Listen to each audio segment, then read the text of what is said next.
While the world slept, I stayed awake. I guess I couldn't bear to close my eyes and drift off into a dream, knowing that as soon as they opened, it would end.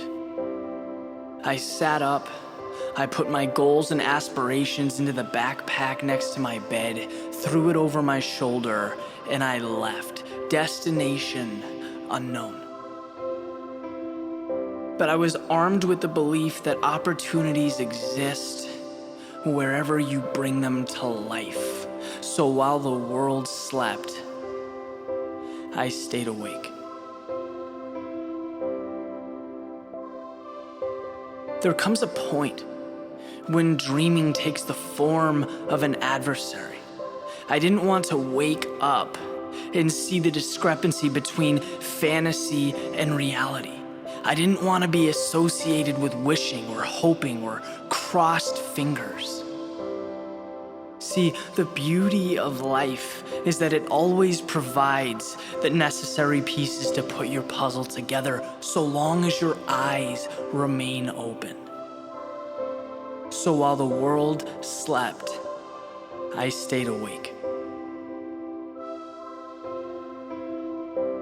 As the mind lays dormant, so does opportunity.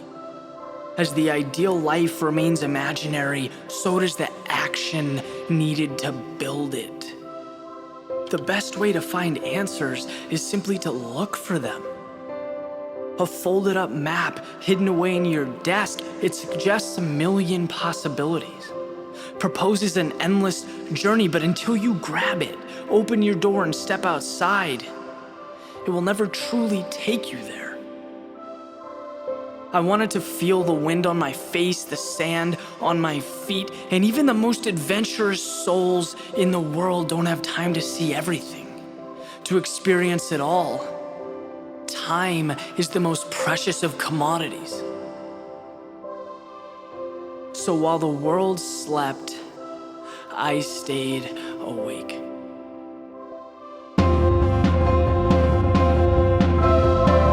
The secret is not in opening your eyes, it's in what you allow your eyes to see.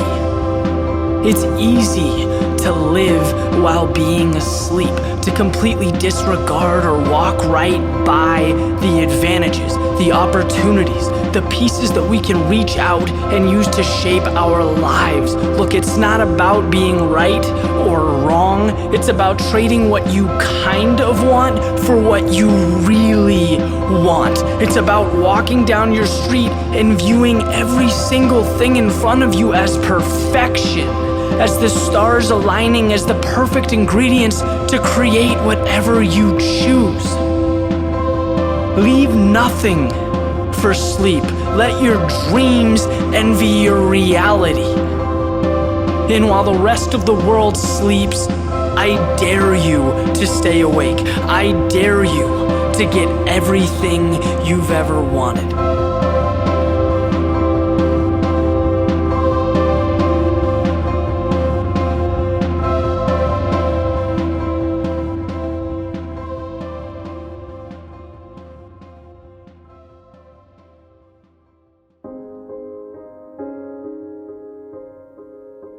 Remember the little things. The ones we all come to appreciate, perhaps a little too late.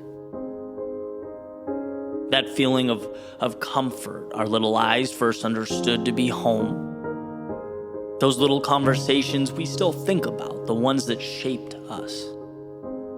Those little stretches of time we thought would last forever, but to our surprise, had a final moment written into the story. Oh, those little things.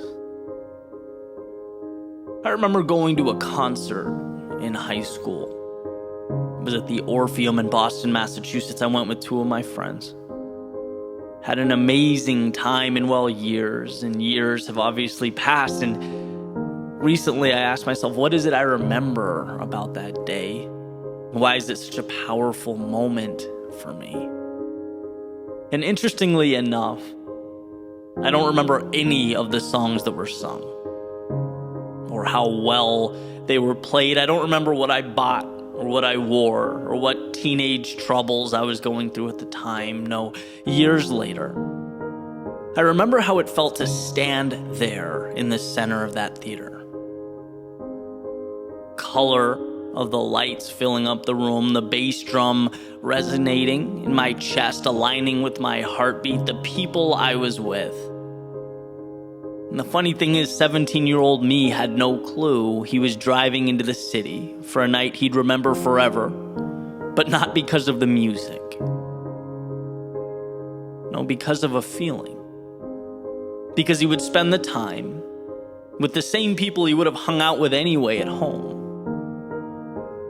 And perhaps subconsciously I knew, perhaps we all do, but at the time, it all felt like details. At the time, they were simply included in the story, a buy one, get one, if you will. Oh, how they hide themselves, those little things. In a way, it's not too different from the oxygen we breathe in and breathe out, intertwined in everyday life, necessary to carry on, to grow, to evolve, yet only missed when it's gone. We don't think about the air we breathe unless, of course, we are submerged and without it. So why does this matter? Why put this thought to paper? Well, because to use my previous concert hall metaphor, I've spent so much of my life thinking about the stage presence, the accuracy of the notes, the visual appearances, the wrong things. It seemed intuitive, overwhelmingly obvious, but now they're just reminders. How easily we can walk on what matters to get our hands on what doesn't.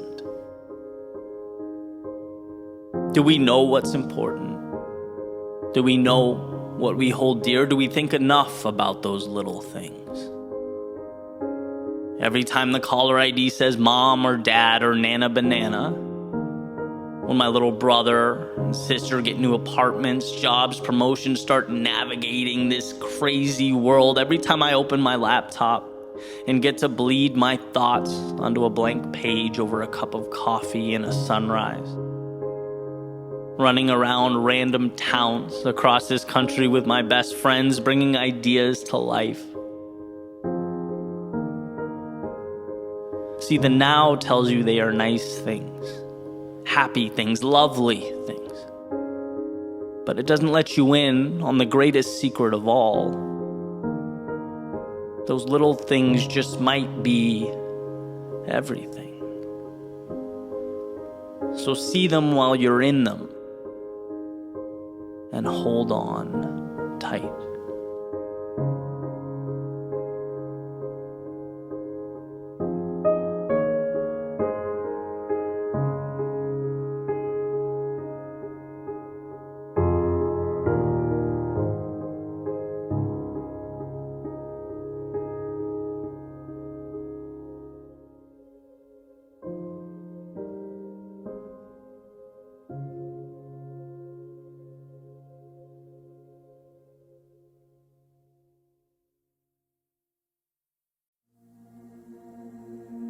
When I was a kid, I saw everything upside down.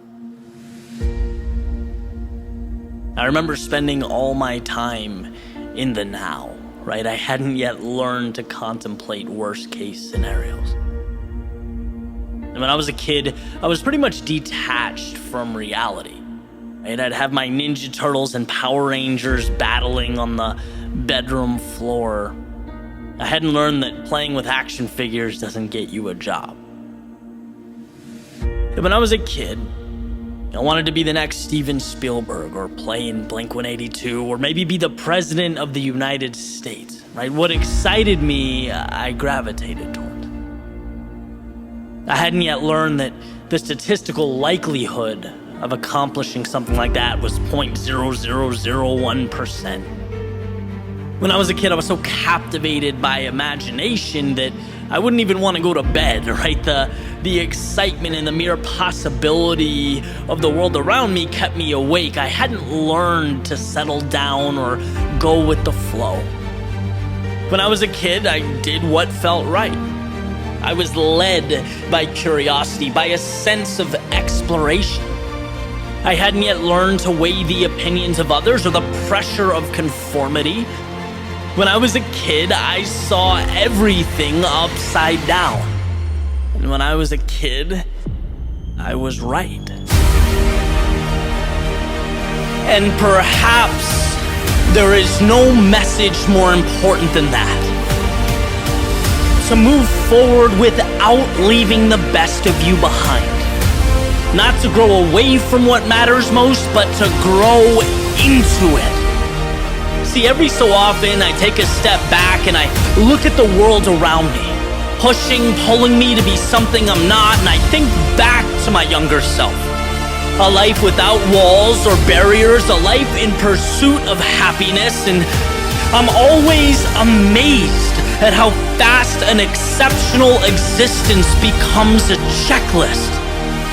Look, life changes, responsibilities change, parameters shift, but it will never be wrong to ask yourself what matters. Are you waking up for you or for something or someone else? So stop, look in the mirror and decide which way is up and which way is down, because the journey awaits.